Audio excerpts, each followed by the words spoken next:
What would you grade this trade for the Raptors? The Raptors, a D. Whoo, harsh.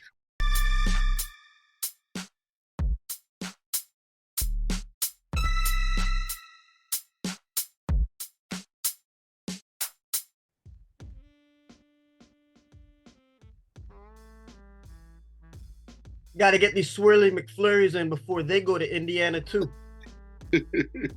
Damn, they're good. Delicious.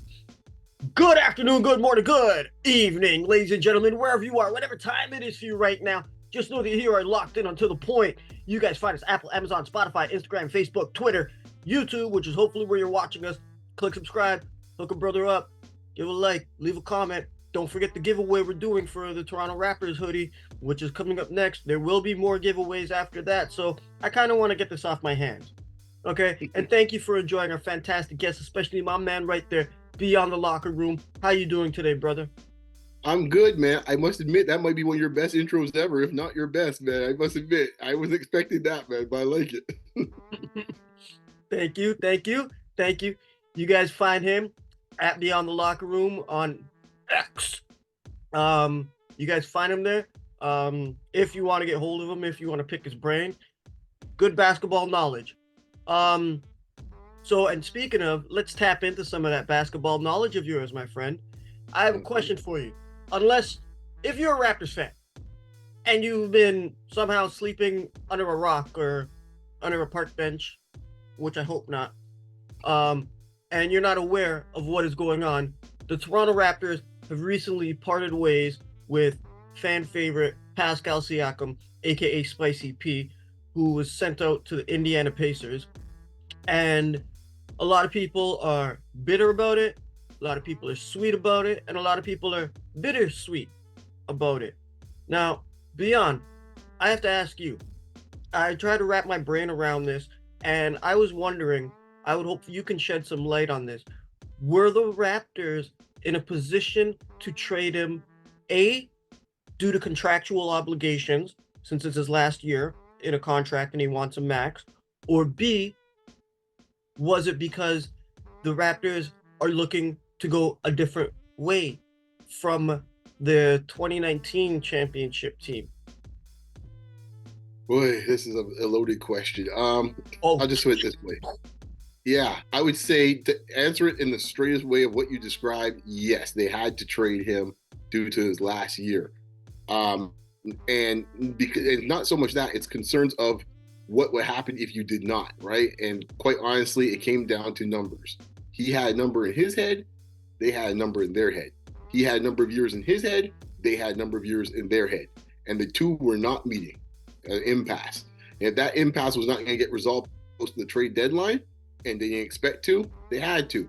The problem is when you wait this long, and we'll probably get into it, don't expect to get much back. that's it? You just really going to simplify that question? That's it in a nutshell. I mean, when it comes down to it, it's like he had a number, they didn't want to meet the number. He had a number of years, they didn't want to meet the number of years. So as far as I've always said it, and I've mentioned it on different platforms, and I'll say it here, I had three options. Option one was let it ride out and see if you could sign him, and they can meet in the middle with some number in some sort of terms for an agreement. Option B was pretty much if you couldn't do so and you were sticking to your guns, you weren't doing so, then he walks. Option three, which is the third option he took door number three, which was I gotta trade him because I'm gonna get nothing for him if I already know I'm not moving on my number and my years, which that pretty much tells me they were not moving on that. So therefore, you had to trade him, and they waited till this period to do so. Now that's a whole nother discussion about the timing, but that's what they ended up, deciding to do. Do you think that's because the reason why they took option C, like you said, is maybe because the Raptors might be looking to go in a different direction, different trajectory with the younger players that they have currently on the roster? Because the last starting lineup I saw, nobody was over the age of 25. Yeah, I think he's just ripping the Band-Aid off at this point. I mean, like I've always been of the opinion you could kind of meld both. It's ironic that what I'm suggesting is exactly what Indiana's doing. They're looking to meld both. which, a lot of people talk about the timeline's not right. Well, Indiana thinks the timeline's fine. Their star Yeah. player is about around the same age as the one that's supposed to be here.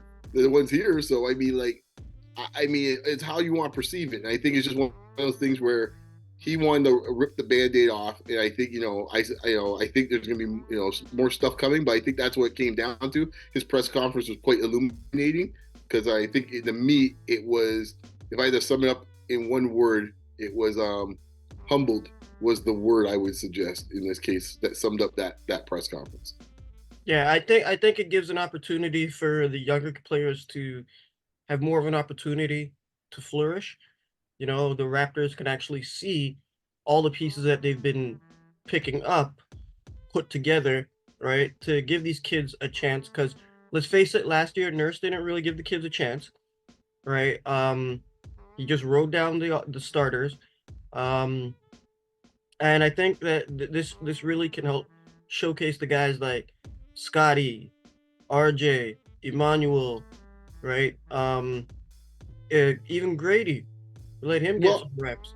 Yeah, I will only maybe just push back on one item when it comes to Nurse. I think when it's all said and done, Nurse was right. The bench wasn't good. Mm-hmm. The guys you're talking about that he didn't want to play or he played limited minutes, Masai shipped them out or is about to ship some of them out. Right? There's no more Precious. There's no more Malachi Flynn. Unfortunately, Koloko's situation is a different situation. That's different, and that is different. But let's face it, we will get into there's other individuals on that bench that I think we're going to discuss later on probably, and they may not be long for this team probably in about 2-3 weeks as well too. So in a lot of ways, at least the group that he had to coach Nurse, he was right because Masai is looking to move all of them out probably. Well, you know what, Beyond? Let's not wait. Let's talk about what the Raptors got in return for Pascal Siakam. Yeah. Right? Well, I'm always a believer. A lot of people are online and all over the place saying, "Oh, the Raptors won the deal." Look, people, when you got the best player in the deal, you won the deal. Okay, so enough of this fabrication or creating some alternative world. No, there's no world in this case. The Raptors won this deal. I'm going to be honest. There's two players in that deal I never even heard of before. I do. Listen, I follow hoops pretty closely. I know Noir. I already knew him. Yes, I know him. The other dude, Hopeful had to tell me about him. Lewis? Yeah, Hopeful had to tell me about him. It's like maybe him about maybe 500 people plus his family members knew he was in the NBA. I was like, oh really? So to your point, we're looking at, we just talked with those two. Obviously, the principal guy is Brown. He's the guy that, that in this case here was the principal. And to be quite honestly, Brown's pretty much a bench player, a nice 6th, 7th guy off the bench. The second guy, first guy off the bench. And he's a good player. There's no two ways about it. But, he's bounced around the league. It just shows that in this case, he's useful. But he's not anything that's actually a mandatory thing you have to have on your roster. And nothing standout material. Right, exactly. If he's the principal, it shows you how weak the deal is for them. And you mentioned the two other players in this case here where I think Noir will get some minutes and be in the rotation probably. I don't know. The other guy right now, Lewis, is already in the 905. Yeah, and he actually did pretty well in his first game.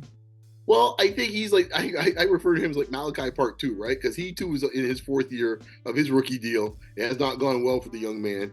And when you're playing the 905 and you're in your 4th year of a rookie deal, that's usually a very bad sign. Not saying he's starting in the 905. I'll give him a little bit of credit. I would hope he's starting. He was a 1st round pick, right? But if you're down in the 4th year as a 1st round pick, that is a good sign. Now, as far as the draft picks go, that's where the meat is, right? So there we go. Two 2024 picks and the 2026 picks. Quite honestly, the only thing that made my eyebrow raise where I was like, okay, is the 2026 pick and this entire deal. Because the 2026 draft is supposed to be a very strong draft. Mm-hmm. And that at least gives a little time away from things where things may not go so well for Indiana at that point. You never know. I would say this also too, the 2024 draft, it's interesting. Masai mentioned this, I think it was Grange that kind of pushed him. And I don't know if it wasn't Grange, my apologies. But someone asked him a question about his perspective about the draft. Because only a year ago, he was willing to trade a pick in this case to get Jakob Poeltl, He wasn't caring about this 2024 draft. Now all of a sudden now we have the most picks, I think, maybe besides Oklahoma City in this draft. And then this is considered to be one of the weakest drafts in 10 years. So if there's ever a draft you don't want to have a ton of picks, this is the draft. So I think your point, and finish off that point, the question of what they're going to do. The question I come down to is two things: is Brown going to get moved before the trade deadline? Yeah, I can't remember. There's some rules in the CBA. It has to be the next few days, perhaps. It looks like he might be staying. That's one thing. Second thing is, if he's going to move on some other players, and he's already mentioned that he's looking to kind of parlay some of these picks with it. I'm curious to see what a 2024 draft pick gets you these days. Can it get you over the top to get the guy you want? Because I'm not sure how much they're worth. That's the interesting thing about the 2024 picks coming from Indiana, is that Indiana has a multitude. It's not a set pick at all. It is coming from other teams, and Indiana gets to choose which of the worst picks that Toronto gets to have, which to me doesn't seem too enticing if I were to make a deal. Do you get what I mean? Well, that's what I'm saying. That's what happens when, going back to our first point of the discussion, when you lose leverage in this case and you didn't make a decision about Siakam earlier, this is the position you put yourself in. You're behind the 8 ball at this point. Thank you for clarifying that. Yeah, because a lot of people and a lot of Raptor fans think in this case, you hear them on there talking about, oh, we want Mathurin, or we want Walker, we want this person, Nembhard. Like, dude, you don't have the say at this point. The power and the control's in the other team's hands, because you're the one desperate right now to move somebody. Everyone knows you need to move. So let's put it this way: how bad the trade is, pretty much sums it this way. Indiana was able to keep their first round pick from last year, Walker. They're able to keep, in this case, the young star, young budding star, perhaps, in Mathurin.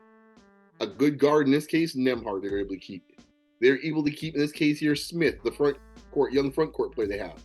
They were able to keep, in this case here, even T.J. McConnell, if you want to throw him in a deal. They didn't even move him. So all these folks did not get moved, and you end up with, heck, even Buddy Hield, which most people were you're doing fanspo. That's the person you thought you even trade because he has a big enough contract to be the kind of pillar. Even he didn't get moved. So when it's all said and done, I'm sorry, Raptor fans.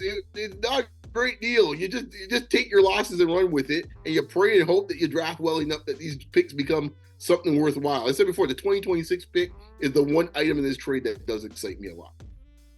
Okay, so before we move on, how would you? Okay, I'm pretty sure I can tell which direction you're gonna go in based on what you said, but what would you grade this trade for the Raptors? The Raptors, a D. Whew. Harsh. Right? Because a lot of people say, you see Masai making this argument too. It's like, well, we have the flexibility, we have the cap space. Cap space is overrated. Cap space is only material for about 5 teams in the league. If you're Miami, cap space means something. If you're the Lakers, cap space means something. All these days, the Clippers are a player, cap space means something, right? For the rest of us, we commoners for the rest of the league, which is the other 25 teams, cap space don't mean squat. At best, you might get yourself a mediocre or a middle-of-the-road player and another middle-of-the-road player, which is good. You're building up the roster. But this cap space idea is that we're going to go big game hunting to get big-time free agents next season, as we're doing. That doesn't happen for us. So the idea of the cap space, to go and get a contract, just say that you spent the money on a bad player or a mediocre player, and then you have to move him later on, that serves no purpose. So to me, the cap space is not really something I'm never buying the cap space argument. Let's put it that way. But overall, I mean, the flexibility, and I guess the flexibility part is what I mentioned earlier, what Masai mentioned in the press conference, which is using the picks in this case in different ways to try to get to the means, to justify the means that you want to get to. And I think that's what you use the picks for. Okay. So that's where I want to go with this one is, now that the Raptors have picked up a bunch of picks for this year's draft, right? And now that they're overloaded in the guard, small forward position. Isn't that ironic? We were like Vision 6'9", had all these big wings, and now we had no guards, and now we're like little Putians. We got guards everywhere. Exactly. But now that they're bombarded and overloaded with that, do you think Masai is done before the February 8th trade deadline, right? Based on what he has in the treasure chest to deal to other teams to quite possibly and get a big, because right now it's just Thad and Yak, right? That's There's well, really I mean, nobody else down we low. only had Yak Do you, right now. do you think that he might open up that chest and let go of some of these young guards in order to get something in return? Well, Maybe even some of the picks. yeah, there's three things. There's three reasons why he needs to do so. One is you mentioned one of them when you're doing your question intro. The team's out of balance. Too many guards, not enough front court players. Right now, there's one guy that's healthy. It's over 6'10" or 6'10" and over. That's Porter, and he was just, about a month ago. He's in the G League. That's really what we're talking about. Don't get me wrong. I think Porter's been fantastic. I hope he stays on the roster because I think he's shown in this case, where you could just have competence at the five, what it looks like. It can actually be half decent, and he provides spacing, which obviously will help all the guys, especially Scotty. So Oh, yeah. from that standpoint, I'm not even knocking the kid on that front. All I'm saying is a G leaguer shouldn't be the only dude we have over 6'10" at this point. That's all I'm saying. So you need to get some front court help. Two, you have if you're looking at players, or a player at least in this case, that you probably think is not going to be here at this season, because you still have one more free agent that's still on this roster right now. There's rumors even up to today swirling around him. There's Gary Trent Jr. Yeah. So if you already done it for two of them, the odds are likely you're going to do it for the third one. So, like I said before, the Band-Aid metaphor, just get it over with and trade him. And you're going to need that front court help, and Trent, in this case, can help with that. Now, where the picks come in is that if you trade Trent to a team he's likely not going to re-sign with next year, you can sweeten the deal by saying, hey, man, I'll give you a pick, at least to make it worth your while, that if he walks on you, you have the pick. Mm-hmm. The question I go back to is, how much is the 2024 pick worth? Because that will determine what type of deals you can make. And the last, and also too, it ripped the Band-Aid philosophy. The other guy is probably in trade talks, and a lot of teams are interested in him, is Boucher. If he's trying to strip down to the core of all the championship remnants, he is the last one of the championship remnants. So I see no reason for him to be here if that is the philosophy you're going with. And the last reason why he has to do it is that he made that insane deal in this case here with Thad Young. I mean, sorry, so that Thad Young deal or Jakob's deal last year? No, it's Yak's deal, right? So yeah. So this first round pick is so many bad deals in San Antonio. I lost track which one it was, but but this one here is the one with the deal with the draft pick for this year. That in this case here, it's going to be lottery protected, a top 6 protected pick. This is the year you do not want to take on that pick. So they need to win games to make sure they do not take that pick. Right? It seems counterintuitive, but they need to do so, because what ends up happening is you lose control of you lose control of power of your draft picks in the next 2 drafts. And San Antonio can choose what they want to do. So get off of it, force San Antonio to take the pick for this year, and be done with it. If they fall into the top 6, you're back at it again next year. Because San Antonio's going to get that pick at some point. And I would rather have them get the pick this year, which is the weaker of the 3 drafts coming up, than 25 or 26. So they're all incentives for him to do what he has to do. And of course, there's the financial incentive. The Raptors in this case here, I don't think it's the type of market in this case that rebuild is something that people could stomach. Oh, yeah, the fan base is really blowing up online about this whole rebuilding. And hey, man. I see some of them just say, give up, just tank, don't even bother. Some people are saying, let's make a little push. Well, that's the problem, right? Because you don't have control of that draft pick for this year's draft. The idea of tanking doesn't really help you in this case as it would in normal years if you had control of your own pick. So even that's not right. Even that's not a possibility as much as these guys are talking about. It's not. I think, honestly, my personal opinion, I think they should just go with what they got. Try to build some chemistry, some bonding with the young team that's there. Give Scotty those reps, that practice to be the man of the team, because that's what he's going to be in the future. Let him try to actually figure that out for himself. This way everybody could take their back seat and, be the Robins to his Batman on the team. And I think they should just keep trying it, figure it out. Next year's another year, right? Maybe they can do better. Let's face it, this year they're not winning the championship. I'm sorry to burst your bubble, Raptors fans, but no, they're not winning the championship this year, right? They're not going to make it that deep into the playoffs. I think we can all accept that. But I think that this should just be practice for them. Right now, you have a bombardment of guards. Trade one or two of them with one of the picks, one of the low picks.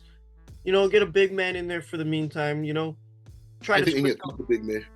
yeah, He try to probably scrape out some games, yeah. scrape out some wins. See how far you can do. Basically test yourself and see what you're made of instead of doing a LeBron, throwing in the towel and calling defeat. Okay, Well, yeah, I said it. I said it. I said it. I know. People are gonna hate me for that one, you right? can help But no, himself. instead of like throwing in the towel and just giving up on the season, try to see what they can do. I Well, don't know I if you think agree with me on that one, Beyond. well, I don't think they have a choice. They have to do so based on what we just discussed in the previous conversation. They have no choice. I would say that Sky's going to get the reps nonetheless. I think now we've established that the core of this team moving forward is he, Quickly, and Barrett. So that's the three, and everyone's going to work around them. The question is now, what do those pieces look like? Right? Is Dennis Schroeder still hanging around? Is Pirtle still going to be on this team when it's all said and done? These are questions that hopefully will be answered in the next 2 or 3 weeks. Whoever else. I mean, we could get because Grady's the kind of the fourth member of the band. He's the other guy that's going to be part of this when it's all said and done. If things work out right. Yes. Right. If he were to continue how he's been doing recently, I give him his credit. Yeah. Well, right? I mean, the way it should work out is that he, in theory, I see a lot of growth in that dick. So I can't help it. Oh gosh. The moment you get drafted, I was like, oh man, we're never going to escape it. But yeah, I think Grady would be starting. I think hopefully you hope next year Grady starts. And Grady's like your 3-man with Barrett as the 2, Quickly as the 1, Scotty essentially playing the 4. And then at that point, whoever is center, right? That's the way Scotty I see would be it. playing point forward. Right. Or the other possibility is if you bring in a front court guy that's a starting front court player, then Grady's like your 6-man. That's the way I see how these young players should be kind of the roles they would be playing in the near future. Or Quickly. I could see Quickly coming off the bench and being a really big plug. Quickly is not coming off any bench. That I can guarantee. Spark plug. He's not coming off any bench. He did not get that like trade. A Jason Terry style. He was already off the bench in New York, and he wasn't happy. He doesn't want to be that. He's 24. He wants to start. He ain't trying to be off the bench. Heck no. And neither does Schroeder. So there could be some. Well, Schroeder in this case has no choice. Schroeder, everyone knows what Schroeder's role is, except for Schroeder and Darko, perhaps. Those are the only two people that don't seem to realize this. I mean, he's been playing as a backup for like 8 years. Okay, we all know what he is. And lo and behold, the moment he got put to the bench, what ended up happening? Everything started coming into place. All of a sudden, the bench wasn't having these drastic swings in performance because Schroeder's a good guy to man your bench units. But no, only Darko was the only one thinking, you know what, that guy can start. Okay.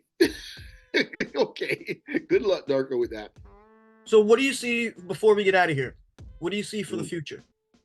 Does it look promising? Or are we still on the fence? It's going to be intriguing. I'll put it that way. This is the part that, as a fan, I think I always say this. There's like 2 times as a fan there are really fun times. One, when you're going for a title. It's stressful, but it's fun. The second way is when you have young players kind of developing in front of your eyes. And this is where we're at now, right? So, like, I would just tell Raptor fans, yes, we want to see the wins. And obviously with the draft situation, we definitely want to see the wins. But I think right now this is truly development time and see what these guys can do and find out where they fit in, right? Because, I mean, sports is strange, man. You know this, man. Yeah. And the assumption is Scotty's the dude. And I'm not saying that he may not be, but things have ways of changing, and folks have ways of changing based on different circumstances, and the pecking order may change too based on that. So I think it's one of those things where it's like you never know. For example, we saw this a decade ago, ironically, right? Rudy Gay was the big money dude coming in. Yeah. DeRozan was the guy, obviously a top 10 pick that would be part of the future. That was no doubt. But we picked up this guy out from Houston. In this case here, was just going to be supposedly a quote bad seed. He was supposed to be a role player. This dude. Yep. Lowry. And now he's broke. Right. That's what I'm saying. Strange things happen. Now, Lowry and DeRozan are all-time Raptors. They say, but Rudy Gay, he got shipped off. All I'm saying is that I'm not saying anyone's going to get traded. All I'm saying is the pecking order can change based on different circumstances. And this is what the fun part is. We'll find out. This is what we're going to learn. Yeah. Thank you, Beyond. I would just say to the Raptors fans out there, sit down, unbutton your jacket, relax, enjoy what you're going to see, because you're going to be witnessing history. I agree with you 100%, Beyond, and thank you for coming on, my man. Right, No I really appreciate this. I really wanted to pick your brain about this. That's why I contacted you as soon as the trade happened. I was on my phone. I'm messaging you. I'm like, come on, we got to do this, right? So this has been a while coming. Yeah, I appreciate the patience, man. I know I've been kind of in and out and busy. Hey, man, But life is bigger than basketball and podcast. True. That's Very what true. matters, right? Life, those that are around you. So thank you for coming on, my dude. And thank you guys all out there for watching us and supporting us. And everybody that watches, I consider you To The Point family. Everybody that comes on the show, I consider you To The Point family. Okay, so on behalf of myself and the To The Point family and everybody out there, good afternoon, good morning, good evening, good night, and